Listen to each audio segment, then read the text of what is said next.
एक बार की बात है, महात्मा बुद्ध अपने शिष्यों के साथ नगर भ्रमण पर निकलने वाले थे, पर इस बार बुद्ध जी ने कहा कि केवल कुछ शिष्य ही हमारे साथ इस यात्रा पर जा पाएंगे। इसके लिए हम कल बताएंगे कि क्या करना होगा। फिर सभी शिष्य अगली सुबह होने का इंतजार करने लगे।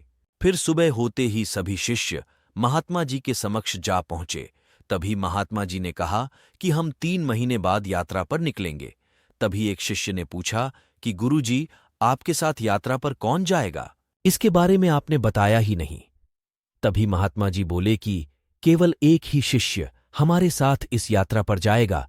तो सभी शिष्य हैरानी से महात्मा जी के ओर देखने लगे। केवल एक ही शिष्य।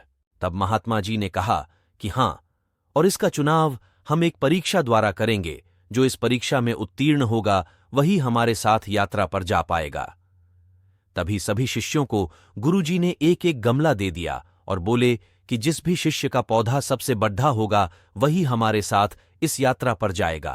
तभी सभी शिष्य अपने अपने गमले लेकर अपने अपने कक्ष में चले गए और सब अपनी तरह से अपने अपने गमले के बीजों को सींचने लगे।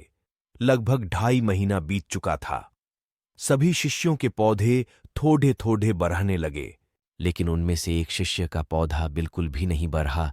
लेकिन फिर भी वह निराश नहीं हुआ और हर रोज की ही भांति अपने गमले के बीज को सींचता रहा, लेकिन कोई भी फर्क नहीं पड़ रहा। फिर परीक्षा का दिन आ गया।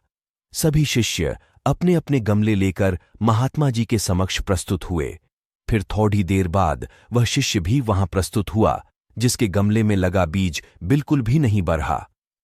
उस शिष्य को देखकर सभी शिष्य आपस में ही हंसने लगे। तभी महात्मा जी ने बड़े आश्चर्यजनक शब्दों में उस शिष्य से कहा कि क्या हुआ वत्स, तुम्हारा गमला तो बिल्कुल वैसा ही है जैसा कि हमने तुम्हें सौंपा था। तब उस शिष्य ने जवाब में कहा कि क्या करूं गुरुजी, मैंने तो इसकी हर रोज खूब देखभाल की, लेकिन यह बढ़ा नहीं। तब दूसरे सभी शिष्य उसका परिहास उड़ाने लगे। तब महात्मा जी बोले कि शिष्य, चलो तुम यात्रा पर चलने की तैयारी कर लो, हमें कल सुबह ही निकलना होगा। तभी सभी शिष्य बड़े अचंभे से महात्मा जी की ओर देखने लगे। तब महात्मा जी ने कहा कि हाँ, हमने जो पौधे तुम सबको दिए थे वह सभी बंजर थे, तो उसमें पौधा कहां से उगता?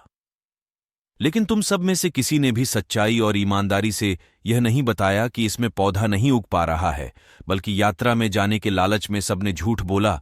तब केवल इसी शिष्य ने ईमानदारी और सच्चाई का साथ दिया और यह कहने का साहस किया कि इस गमले से पौधा नहीं उग पा रहा है। कभी भी हमें ईमानदारी और सच्चाई के पथ से नहीं डगमगाना चाहिए। ईमानदारी और सच्चाई की राह थोड़ी मुश्किल जरूर हो सकती है, लेकिन इस पथ पर चलने से बहुत बड्ढी राह आसान हो जाती है।